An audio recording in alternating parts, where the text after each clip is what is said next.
The reason behind it is that these two Imams got the opportunity to go ahead and elaborate on the ulum of Muhammad wa Ali Muhammad. And that is the reason you've heard in the manqabat which was being recited as well as the discussion surrounding our fifth Imam. One of the important traditions which proves many points, by the way. If we just focus on this one hadith, which Rasul Akram Hazrat Muhammad Mustafa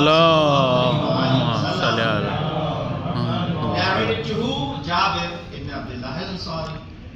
That, oh Jabir, you will get to live long enough that you will see my son, whose title is Baqir, whose name is same as my name, whose features are same as my features. Ismuhu ismi wa shama'iluhu shama'ili. And when you see him, balligh anni as-salam, and when you see him, convey my salam to him. It is mentioned that Jabir had already gotten very old. Remember, Jabir was someone who was, same age as maybe Imam Hussein. Because when he arrives in Karbala for the ziyarat of Imam on the day of Arba'in, he's about the same age as Imam Hussein, in his 50s. So when he reaches the city of Medina towards the time of the Imamat of our fifth Imam, which hadn't started yet, because fourth Imam was still alive at that time, but still Jabir is very old. And it is mentioned in different riwayat that Jabir was sitting in the masjid and he was saying, Ya Baqir, Ya Baqir, Ya Baqir. Now people recognized who Jabir was. And they said, Jabir has gone mad. He's gone insane. Innahu la yahjur. You've heard this sentence before. That when Rasulullah had asked for the pen and a paper, someone said that Rasulullah has, na'udhu billah, is doing hizyan. Same allegation was associated with Jabir, that he has gone mad, he's become insane. Look, he's just sitting in the masjid and he's calling, Ya Baqir, Ya Baqir, Ya Baqir. Jabir responded by saying, no, I have not gone mad. Lam ahjur. Why? Because I am waiting to convey the pagham and the message of the messenger of Rasulullah. You see, isn't it irony that Rasulullah chose Jabir to convey the message? Janab al-Sayyida also chose Jabir to teach Hadith Kisab. Hadith Kisab, how does it start? An Jabir ibn Abdullah al-Ansari.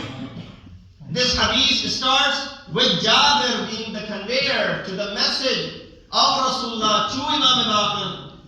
There could be a reason why Hadith Kisab, when Janab al-Sayyida is teaching Jabir this hadith, and when she's narrating this hadith to him, when she mentions that all of us gathered under the cloak, Allah subhanahu wa ta'ala said to Jibreel, Hum Fatimatu wa abuha, wa ba'luha wa banuha, that this is Sallallahu Muhammad wa Ali Muhammad. Allahumma salli ala Muhammad. This is Fatima.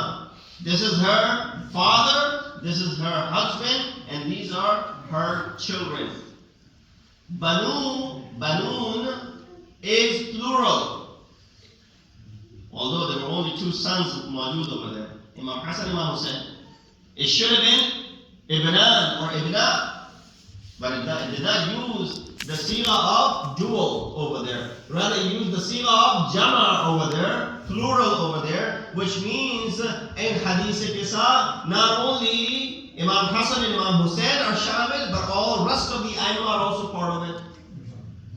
And therefore, when she chooses Jabir to recite this hadith and Rasulullah chooses Jabir to convey this message, she's conveying the message too that, look, when Banun is being mentioned, Baqir or Ilmin Ba'd al-Nabi is also part of this hadith Qisa.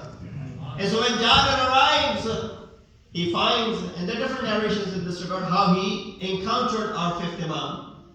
On one occasion when he encounters our fifth Imam, one is that he asks his father, where is your son? And then he points him, and Imam Baqir comes out and he speaks to him. At another occasion, or another narration, Jabir was in the city, walking around, calling for the name of Imam Baqir, and he runs into him. Nonetheless, whichever one of this is authentic, he runs into him and he says, Rasulullah has conveyed his salam to you, O Baqir. Bakr. Imam Bakr responds by saying, Alayka wa alayhi salam. Upon you be peace, and upon my grandfather Rasulullah be peace. You know what? Sixth Imam, with all of his, attributes and his taqaddus, he says, no one shares this feature of my father in any of the Imams. Only my father is the only individual amongst all the A'immah who was the recipient of the salam of Messenger of Rasulullah sallallahu alayhi wa alihi wa sallam. So this is the fadilah of our fifth Imam, which sixth Imam is mentioning that no one else shares this fadilah aside from my father who was the recipient of the salam. A person came, many of the traditions were narrated by either Jabir al-Jurfi from our fifth Imam, who said that we learned 70,000 riwayat from fifth Imam. 70,000. Now, commentators have mentioned maybe 70,000 is referring to exaggeration. That we heard thousands of ahadith from fifth Imam that we had never heard from anyone else. That is the unique aspect of the ahadith that we received from fifth Imam that we had never heard from anyone else. And that is the reason he's called Baqiru Ulumin Nabi. Why his title is Baqir? The reason is that it is mushabih with the word Baqar. Could be because, what does a Baqar do? Baqar, which is a cow, was used to dig the land. Right? Farmers would use the cow and of the same family to do what? To dig the land so they could go ahead and put their crops in it. Baqir is the one who splits anything that comes in, especially when it's Baqir Ilmin Nabi. The ulum and the sciences of Rasulullah, which up until this point, none of the Imams had the opportunity to go ahead and open. Why? So why did not the Imams do it? There was mani' hadith. There was a prohibition to narrate the hadith of Nabi Akram.